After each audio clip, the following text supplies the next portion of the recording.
welcome to a very special episode of JF Sports Illustrations.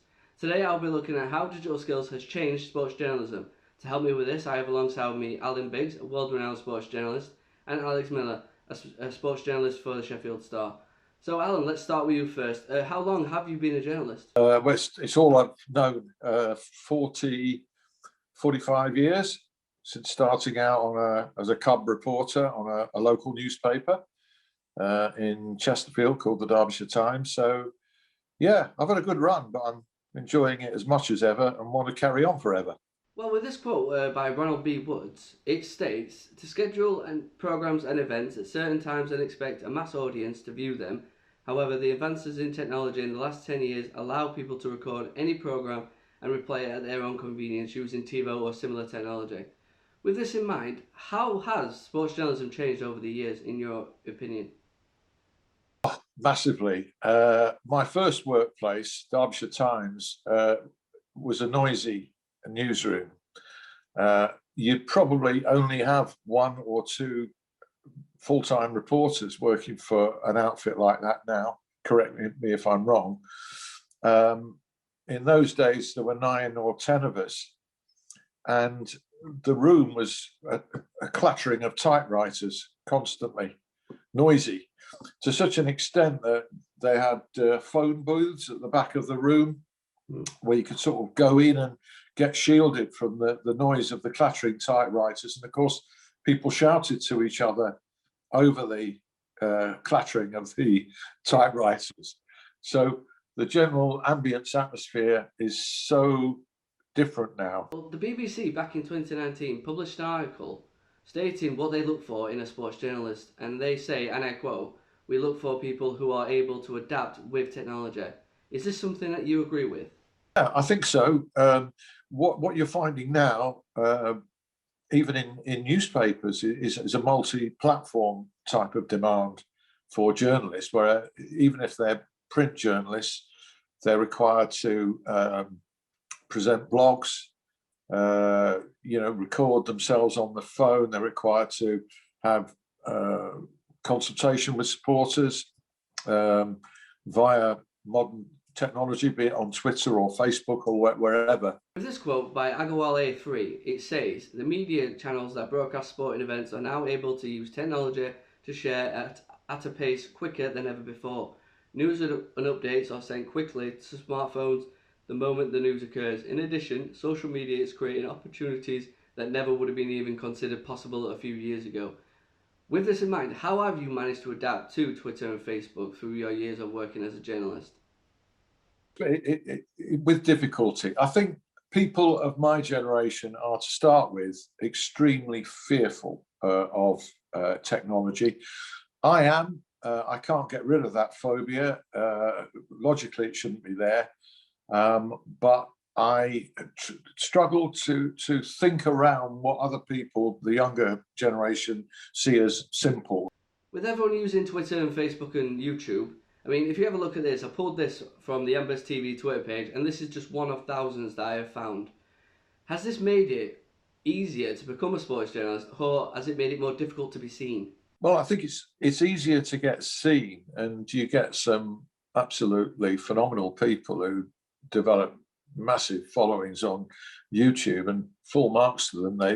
They've hit on a formula, or they've hit on a particular subject that people are interested in, and they're doing it in a particular way that actually they can make a living from YouTube hits via the advertising that goes on. Well, thank you, Alan, there for your insights into how sports journalism has changed over the years.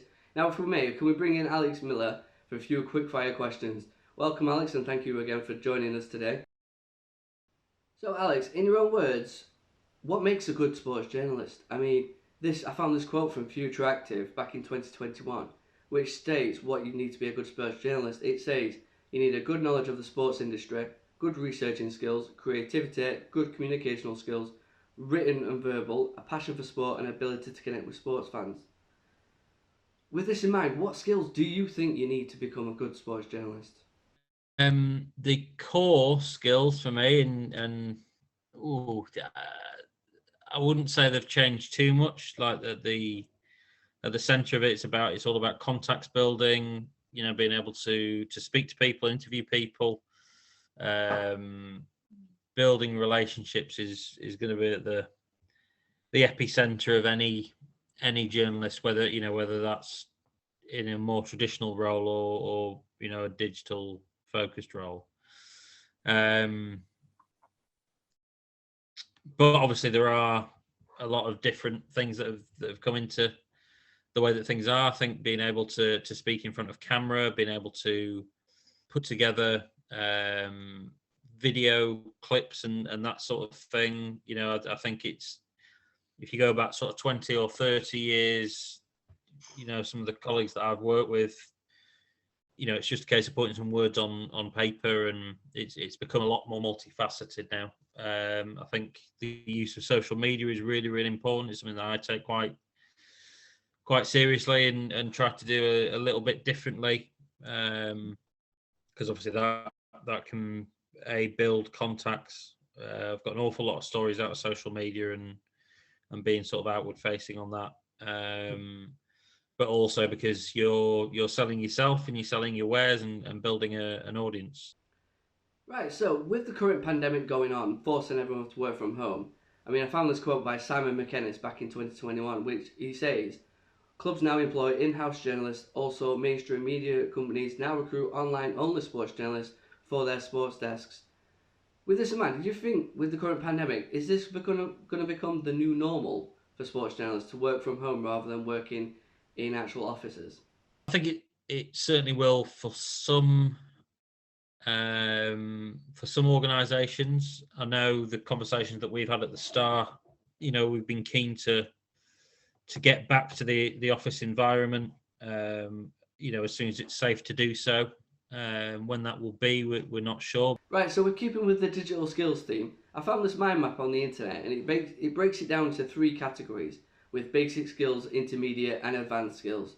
So we have a look at the basic one, a few ones here like word processing, creating online profiles, using keyboards and touchscreen. Then intermediate, we've got desktop publishing, digital graphic design, digital marketing. Advanced skills, we've got artificial intelligence, digital entrepreneurship, virtual reality, handling big data. With this in mind, has there been any particular software that you've used or had to learn to gain an advantage in the world of sports journalism? Yeah, well, it seems quite a basic thing now, but I was about 4 or 5 weeks into my full-time career. So I was working on the news desk at the Halifax Courier.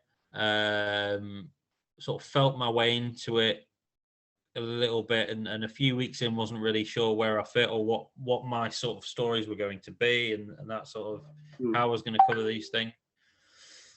And a band called Kasabian were announced at very short notice that they were going to play a warm-up gig at Halifax's Victoria Hall. And I just said to the editor, look, I'm going to do a Facebook Live on my phone. Right, well, thank you, Alex and Alan, there for your insights into how sports journalism has changed over the years and how digital skills has changed sports journalism. So in conclusion, what we can see from this is that sports journalism has always found a way to adapt. From the first radio broadcast back in 1911 to the first TV broadcast back in 1937, and now with the modern age of the internet and social media platforms, we could definitely see sports journalism will always find a way to adapt with technology in order to stay relevant for today's audience. Thank you for today, and if you liked this show, please like and subscribe below. And thank you, everyone. Stay safe, and thank you and goodbye. Thank you.